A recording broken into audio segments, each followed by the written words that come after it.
BJP आला कमान की नज़र कहां पर होगी, साफ हो गया है। बांकुरा में गृह मंत्री अमित शाह के दौरे के बाद अमित शाह खुद बांकुरा में मौजूद हैं। आज एक आदिवासी परिवार के घर भोजन भी किया है, बिरसा मुंडा को माला भी पहनाई है। एक खास तबके के साथ अमित भाई, ये पहला दिन मिशन बंगाल का माना जाए तो इस तबके के साथ मानने का क्या क्या मकसद रहा? देखिए, बंगाल के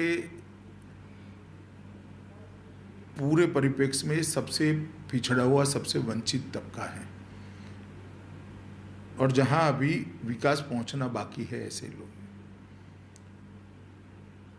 बंगाल में मैं 5 साल से नियमित रूप से आता हूं।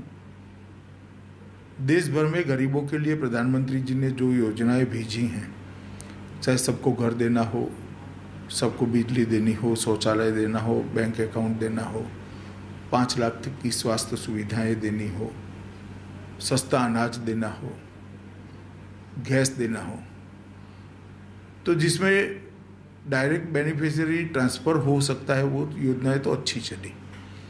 या तो जैसे गैस की योजना, भारत सरकार की एजेंसियां ही गैस का सिलेंडर पहुंचाती है, मगर जहां राज्य सरकार का रोल आता था वहां पर बहुत गोताई यहाँ दिखी गई है। जैसे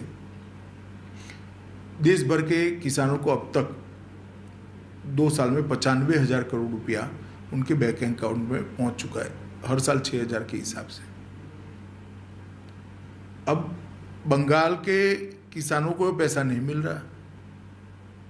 मेरी समझ में नहीं आया बंगाल के किसानों का दोष क्या है। जैसे देश भर के गरीब को उनके परिवार में कोई भी बीमारी आती है, बड़ी बीमारी आती है, तो 5 लाख तक का पूरा खर्चा भारत सरकार उठाती है। बंगाल के गरीब को ये फायदा नहीं मिला क्योंकि यहाँ की मुख्यमंत्री के मन में डर है कि इससे मोदी जी पॉपुलर हो जाएंगे। तो यह क्षेत्र वो क्षेत्र है जहाँ पर अभी विकास पहुँचना जरूरी है। वैसे तो आज मैं भारतीय जनता पार्टी के संगठनात्मक रिव्यू के लिए और संगठनात्मक विस्तार के लिए यहाँ पर आया था, परंतु रोड पर आते जाते जिस प्रकार की भीड़ और जिस प्रकार का लोगों का प्यार दिखा है, 2 चीज़ें स्पष्ट हो जाती हैं कि लोगों के मन में ममता जी के प्रति बड़ा गुस्सा है और लोग यही आस लगाकर बैठे हैं कब चुनाव आए, कब परिवर्तन करे और कब मोदी जी के साथ हमारा तार सीधा जुड़ जाए। अमित भाई, चतुराडी गांव में अभी हमने देखा कि जब आप खाना खा रहे थे, पत्ते पर आपने भोजन किया, उनके घर में जाकर भोजन किया। जब आप हाथ मुंह धोने जा रहे थे साफ करने, तो बुजुर्ग महिला ने आपका चेहरा साफ किया। तो ये प्यार जनता का जो है, क्या भविष्य में क्या ये बर्दाश्त होगा यहाँ की राज्य सरकार को, या बीजेपी, या फिर आप कुछ रिपरकशन देख रहे हैं आने वाले दिनों में? देखिए, व्यक्तिगत रूप से भी मेरे लिए बहुत बड़ी क्षण थी। एक बुजुर्ग महिला ने, एक बच्ची ने मेरा मुँह एक तौलिया लेकर पोंछ कर दिया और प्यार से आशीर्वाद भी दिया। मेरे लिए बहुत बड़ी बात है व्यक्तिगत रूप से। परंतु जहाँ तक उसके राजनीतिक मायने देखते हैं तो जनता में भारतीय जनता पार्टी के प्रति कितनी श्रद्धा बन चुकी है बंगाल की जनता में, इसका ये परिचायक है। और मैं मानता हूँ इसको इलेक्शन की राजनीति से जोड़ना नहीं चाहिए, परंतु इलेक्शन का परिणाम तो जनता का मूड ही तय करता है। यहाँ जनता का मूड क्या बन चुका है ये इससे मालूम पड़ता है। अमित भाई, कल आप मटुआ समाज के लोगों के साथ भी आप कल भोजन करेंगे। ये समुदाय काफ़ी नेग्लेक्टेड रहा है, लेकिन ये सब सुनने के बाद ममता दीदी काफ़ी हरकत में आ गई। उन्होंने कहा कि वो सबसे ज़्यादा शुभचिंतक हैं मटुआ समाज की, उनको पूरी तरह से उन्होंने रिसेटल किया है। वो आदिवासियों की ज़मीन के पट्टे देने की बात करने लगी हैं। तो आपको लगता है कि आप लोगों को निगेट करने के लिए उन्होंने एक्शन फिर शुरू कर दिया? देखिए, अगर इतनी बड़ी शुभचिंतक ही थी तो अब क्यों बोलना पड़ रहा है? अगर बहुत कुछ किया है तो बोलने की जरूरत नहीं, मटुआ समाज जानता होगा। खैर, अच्छा है, अभी भी चिंता करे, 5-6 महीना बाकी है, बाद में जाना ही है। जितना बन पड़े उतनी चिंता करे, हमारे लिए तो अच्छा ही है भाई, सबका भला होगा। परंतु मैं मानता हूँ कि जिस प्रकार से 70 साल से मटुआ समाज के लोगों के साथ अन्याय हुआ है, भारतीय जनता पार्टी इसका परिमार्जन भी करेगी और उनको सम्मान भी दिलाएगी। तो नेशनल सिटीजनशिप रजिस्टर वगैरह जो है यहाँ लागू करने का बीजेपी सरकार, मटुआ समाज की समस्या नेशनल सिटीजनशिप रजिस्टर नहीं है, उनकी समस्या सिटीजनशिप है। और ये तो हमने 2017 में ही उनको परमानेंट लंबे समय तक रहने के लिए यहाँ व्यवस्था दी है और अब सिटीजनशिप एक्ट भी पारित हुआ है। अमित भाई, राजनीतिक हिंसा के लिए बंगाल जाना जाता है, केरल से भी ज़्यादा राजनीतिक हिंसा हो रही है। मुकुलदा यहाँ बैठे हैं, कैलाश जी आपके साथ लगातार घूम रहे हैं, लगातार ये लोग राष्ट्रपति शासन की मांग करते हैं कि उसके बिना यहाँ चुनाव संभव ही नहीं है। क्या कहना, आप तो गृह मंत्री हैं देश के। देखिए, राष्ट्रपति शासन लगाना है नहीं लगाना, राज्यपाल की रिपोर्ट, संविधान की धाराएं और संविधान का स्पिरिट, ये सबको मिलकर तय होता है। ये कोई मैं सार्वजनिक इंटरव्यू के अंदर कह नहीं सकता। परंतु जो बंगाल भारतीय जनता पार्टी की मांग है, वो एक प्रकार से जो स्थिति का बंगाल भारतीय जनता पार्टी वर्णन कर रही है वो सही है। यहाँ पर 100 से ज़्यादा भारतीय जनता पार्टी के कार्यकर्ता मारे गए हैं, ना इन्वेस्टिगेशन होता है, ना अरेस्ट होते हैं, एक के बाद एक भारतीय जनता पार्टी के कार्यकर्ता मारे जाते हैं। कल मैं एयरपोर्ट पर एक परिवार को मिला, हमारे कार्यकर्ता का, अपने परिवार के बच्चे का पोस्टमार्टम कराने के लिए बाप ने हाईकोर्ट में जाना पड़ता है कि भाई मेरे बच्चे की हत्या हुई, पुलिस पोस्टमार्टम नहीं कर रही है। हाईकोर्ट ऑर्डर करती है, बाद में भी नहीं करते तो कंटेम्प्ट लेकर जाना पड़ता है। और आज शायद पोस्टमार्टम करने का ऑर्डर अंतिम तिथि दी है, हो सकता है आज हो जाए पोस्टमार्टम। यही डर बीजेपी के वर्कर्स को नहीं लगेगा आने वाले दिनों में, इस हिंसा का डर, बूथ के लेवल पर मार पिटाई का डर? देखिए, हम ऐसे डरते होते तो छोटी पार्टी से विश्व की सबसे बड़ी पार्टी ना बनते। हमारी पार्टी का इतिहास बलिदानों से भरा पड़ा है, संघर्षों से भरा पड़ा है। भारतीय जनता पार्टी का कार्यकर्ता इससे डरता नहीं है। हम जितने अत्याचार बढ़ेंगे, संघर्ष और बढ़ाएंगे, हमारा परिश्रम और बढ़ाएंगे और परिवर्तन बंगाल में सुनिश्चित है। 2/3 बहुमत के साथ मोदी जी के नेतृत्व में यहाँ पर सरकार बनने जा रही है। दिल्ली में नरेंद्र भाई मोदी और बंगाल में वो जनता तय कर लेगी, आप चिंता मत करो। समय पे आपको भी मालूम पड़ जाएगा, देश को भी मालूम पड़ जाएगा। अगर जनता कोई चेहरा, आप लोग चेहरा देंगे या नहीं? हम चेहरे का नाम नहीं पूछ रहे, अभी तय नहीं हुआ है। और वो तो राष्ट्रीय अध्यक्ष जी के नेतृत्व में हमारा इलेक्शन कमेटी ही तय करता है। उचित समय पर इसका फैसला जरूरी है तो राष्ट्रीय अध्यक्ष जी लेंगे। अभी काफ़ी अफवाहें उड़ रही हैं कि एक बड़े मंत्री हैं ममता सरकार के, वो शामिल होना चाहते हैं। अगर मैं नाम ले सकता हूँ, शुभेंदु अधिकारी। मेरे मुझसे कभी कोई बात नहीं हुई, ये तो स्टेट यूनिट का अफेयर्स है, मगर मुझसे कोई बात नहीं हुई, ना संपर्क है मेरा। तो चुनाव तक अगर कोई आना चाहे, उनकी नीतियों से दुखी होकर, तो आप लोग स्वागत करेंगे? काफ़ी सारे लोग आए हैं, हम तो चुनाव के बाद भी स्वागत करेंगे। अमित भाई, एक और सवाल उठता है। मुर्शिदाबाद बांग्लादेश के बॉर्डर पे है, वहाँ पे एक गांव में 10 लोग अलकायदा से संबंध रखने को लेकर गिरफ्तार किए गए। क्या ये अलार्मिंग सिचुएशन है अगर बांग्लादेश के बॉर्डर पर, अगर यहाँ पे इस तरह से? देखिए, चिंताजनक स्थिति तो है ही। जिस प्रकार से घुसपैठ चल रही है और जिस प्रकार से वोटों के अपीसमेंट के लिए पुलिस का और सरकार का संरक्षण मिल रहा है, मैं मानता हूँ इसके कारण देश की सुरक्षा भी खतरे में है और कानून और व्यवस्था भी चरमराई हुई। क्योंकि पाकिस्तान लगातार नए नए उपाय खोज रहा है आतंकियों को भेजने के, तो बांग्लादेश रूट एक नया जो मुर्शिदाबाद के एकदम बॉर्डर पे अगर ऐसा मिल रहा है अमित भाई, तो क्या आप लोग सतर्क हैं, हमारी सरकार? जी, केंद्रीय की एजेंसियां पूरी सतर्क है और हम पैनी नज़र रखे हुए हैं, परंतु राज्य प्रशासन का जो साथ मिलना चाहिए वो नहीं मिल रहा है।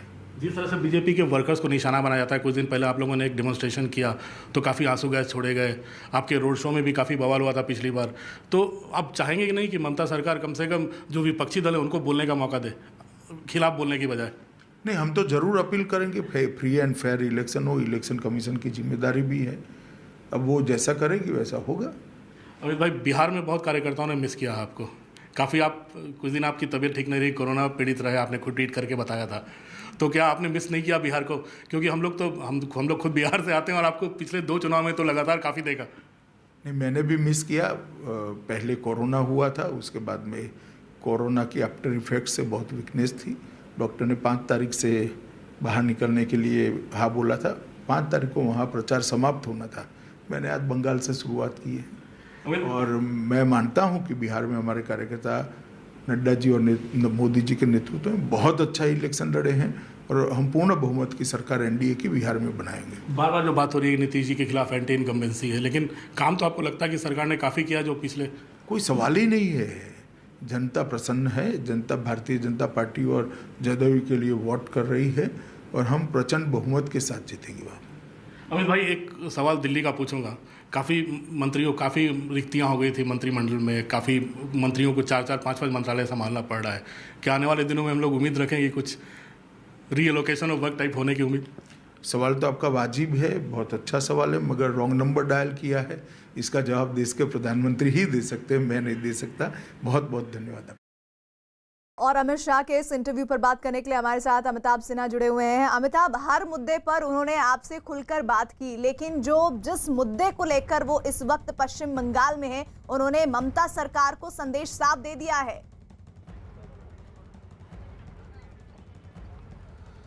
बिल्कुल, पूरा का पूरा मिशन बंगाल की शुरुआत अमित शाह ने की और बांकुरा के उस गांव से की है, चतुराडीह, और बिरसा मुंडा का माल्यार्पण करके एक आदिवासी के घर खाना खाया है। तो ये पूरा का पूरा संदेश है, बीजेपी का संदेश यही है। बीजेपी का दावा भी यही है, बीजेपी के नंबर भी लोकसभा में आंकड़े बताते हैं कि जितने शेड्यूल कास्ट और शेड्यूल ट्राइब एमपी बीजेपी के हैं, बाकी किसी दल के नहीं हैं। और इसीलिए सबसे पहले आदिवासी इलाके में पहुंचे हैं, जो कि बंगाल झारखंड की सीमा पर है। आदिवासी के घर खाना खाना, आदिवासियों को संदेश देना। बिरसा मुंडा जो कि आदिवासियों के मसीहा माने जाते हैं, अगर उनके आज़ादी का आंदोलन, जो उन्होंने आदिवासियों के बीच काम किया था झारखंड में, और जो आज़ादी का आंदोलन की बात करते थे, उनको माल्यार्पण करके एक बहुत बड़ा संदेश दिया है।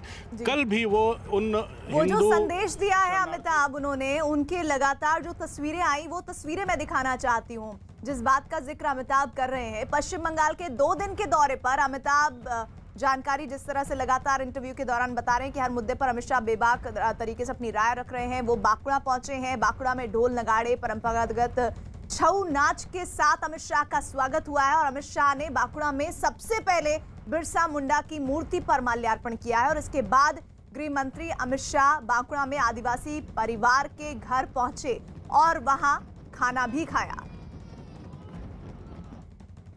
पश्चिम बंगाल में अपने अभियान की शुरुआत गृह मंत्री अमित शाह ने की है बांकुड़ा जिले के चतुराडीह गांव से। यहां सुबह बिरसा मुंडा की तस्वीर की मूर्ति को माल्यार्पण के बाद कार्यकर्ताओं को संबोधित किया और अमित शाह अपने कुछ पार्टी के सहयोगियों के साथ एक ट्राइबल परिवार के साथ, एक आदिवासी परिवार के साथ भोजन पर उतरे हैं। हालांकि भोजन में कुछ वक्त लगा है, लेकिन वो देसी खाना और जो केले के पत्ते पर और जो खाने के पत्ते पर भोजन का लुत्फ उठा रहे हैं अमित शाह। और इसमें साफ साफ देखा जा सकता है कि बंगाल के अभियान की शुरुआत अगर शुरू हुई है आदिवासियों के साथ, तो कल वो शरणार्थी हिंदुओं के परिवार के साथ भी कल वो लंच करने वाले हैं और कल एक मटुआ परिवार के साथ लंच करेंगे। और ये पूरी की पूरी कवायद है बंगाल के चुनाव को नई दिशा देने की, और साथ ही साथ अपने कार्यकर्ताओं के साथ पूरे चुनाव अभियान के लिए उनको बल देने की। आप मुकुल रॉय को देख सकते हैं, आप कैलाश विजयवर्गीय को देख सकते हैं, खुद अमित शाह यहाँ पर लगातार। और खाने का जायका भी ऐसा, जो चावल दाल जो आदिवासी इलाके की पहचान है, उस चावल दाल को देखकर ही ऐसा लग रहा है जैसे खाने का मज़ा उठाकर बंगाल की जनता को संदेश देना भी एक बहुत बड़ी बात होती है।